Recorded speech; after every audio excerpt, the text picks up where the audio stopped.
नमस्कार, मैं हूं केशव तिवारी और आप देख रहे हैं केशव की बातें। हमने आज़ादी का 75वां अमृत महोत्सव मनाया। अमृत शब्द सुनकर ही दिल दिमाग शरीर रोमांचित हो उठता है। जब एक तरफ हम लोकतंत्र का 75वां उत्सव मना रहे थे, अमृत ढूंढने जा रहे थे, पूरे देश में हमें अमृत कम विष ज़्यादा दिखाई दिया।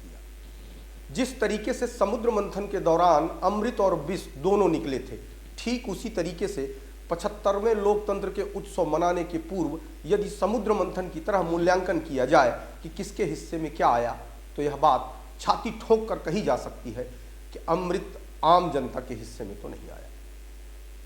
अमृतपान इस देश के नेता और अधिकारी कर रहे हैं, वहीं जनता को मजबूरन विषपान करना पड़ रहा है। जनता विषपान करना नहीं चाहती, लेकिन आज़ादी के बाद से देश के अंदर एक ऐसी व्यवस्था बन गई कि नेता और अधिकारी के हिस्से में सिर्फ अमृत ही आया और जनता के हिस्से में विष। निश्चित तौर पर भारतीय व्यवस्था आज़ादी का अमृत महोत्सव मनाने के लिए जनता को मजबूर कर रही थी और किया भी। जनता ने व्यवस्था द्वारा थोपी गई व्यवस्था को स्वीकार किया और आज़ादी का अमृत महोत्सव मनाया भी। लेकिन जनता को बारीकी से आज़ादी के 75 साल बाद भी उस अमृत को तलाशना जरूरी है जो सरकार अमृत जबरदस्ती पिलाने की कोशिश कर रही है। वर्षों से भाषणों में जनता को चांद थाली में परोसा जा रहा है, लेकिन वास्तविकता कहीं कोसों दूर है। 75 वर्षीय लोकतंत्र इतना लाचार, दयनीय, असमर्थ और असहाय होगा, कल्पना भी नहीं की जा सकती। नारों से पार्टी तो चल सकती है, लेकिन देश नहीं। एक समय देश के अंदर एक नारा उछाला गया, जय जवान जय किसान। उसके बाद अटल बिहारी वाजपेयी ने उसमें विज्ञान जोड़ दिया। अब मोदी जी ने उसमें जय अनुसंधान की बात जोड़ी है, लेकिन वे शायद भूल गए कि जहां विज्ञान होगा वहां अनुसंधान अपने आप होगा।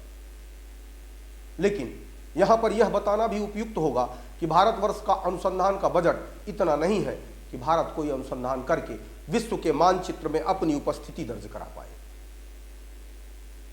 2014 में देश के प्रधानमंत्री ने सांसदों के माध्यम से एक गांव गोद लेने की योजना बनाकर जनता तक अमृत पहुंचाने की पहल की थी। लेकिन मोदी जी को भी बाद में अपनी इस गलती का एहसास हो गया कि इस देश के सांसद इतने काबिल नहीं हैं कि वे एक गांव को भी बेहतर ढंग से विकसित कर सकें। अब इस योजना की कहीं कोई चर्चा नहीं होती। इसके बाद जनता को स्मार्ट सिटी का झुंझुना पकड़ा दिया गया।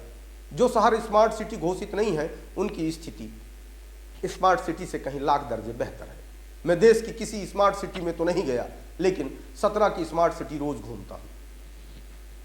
इस स्मार्ट सिटी में हर सड़क में आवारा जानवर बड़ी स्मार्टनेस के साथ खड़े रहते हैं या बैठे रहते हैं। जब उनकी इच्छा पड़ती है तो लेट भी जाते हैं। किसी माई के लाल में दम नहीं कि इन जानवरों को हटा सके।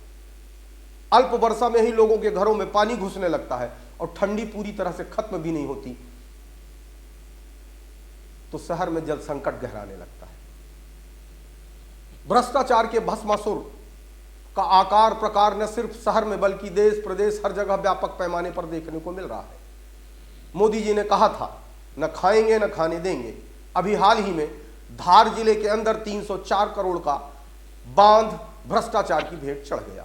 गांव के गांव खाली करा लिए गए। लेकिन इतना बड़ा भ्रष्टाचार पूरे देश में सुर्खियां बटोर रहा है, लेकिन अभी तक किसी भी अधिकारी या कर्मचारी के ऊपर कोई जिम्मेदारी तय नहीं की गई। देश के अंदर कारपोरेट कल्चर के चलते कारपोरेट घराने के लोग अब बैंकों को खोखला कर बड़ी आसानी से देश छोड़कर निकल जाते हैं और सरकार दूसरे दलों पर दोषारोपण करने के अलावा कुछ नहीं कर पा रही है। बेरोजगारी का दंश क्या है, किसी से छुपा नहीं है। देश के अंदर किसानों की आय को 2 गुना करने की बात कही जाती है, लेकिन क्या किसानों की आय 2 गुना हुई, ये भी किसान के अलावा अन्य लोग भी जानते हैं। महंगाई और जीडीपी तथा रुपए की स्थिति भी क्या से क्या हो गई, सब जान रहे हैं। देश के स्थापित सरकारी उद्योगों को कौड़ियों के भाव बेचा जा रहा है। इतना सब कुछ होने के बाद भी न जीडीपी बढ़ी न देश का रुपया स्थिर रहा। गिरावट के इस दौर में जब सारी चीजों का तेजी से पतन हो रहा है, उसी दौर में नेताओं के पूंजी का प्रवाह बढ़ रहा है। नेताओं की परिसंपत्तियों में वृद्धि हो रही है। लोकतंत्र बिकता पहले भी था, आज भी बिक रहा है। अब इसमें तेजी आई है। पहले ज्योतिरादित्य सिंधिया के नेतृत्व में मध्य प्रदेश में, फिर महाराष्ट्र में, उसके बाद बिहार का बदलाव सबके सामने है। अगर पूरे घटनाक्रम में नजर डाला जाए तो स्पष्ट हो जाएगा कि यदि आप आजादी के अमृत महोत्सव में शामिल होना चाहते हैं, अमृत पीना चाहते हैं, अमृत महसूस करना चाहते हैं, तो आपको या तो नेता बनना पड़ेगा या अधिकारी। आपको हमारी खबर कैसी लगती है, आप हमारे कमेंट बॉक्स में आकर के कमेंट कर सकते हैं, लाइक कर सकते हैं, शेयर कर सकते हैं, और यदि हमारी खबरें अच्छी लगती हैं तो चैनल को सब्सक्राइब करिए और दूसरे लोगों से भी सब्सक्राइब कराइए। नमस्कार।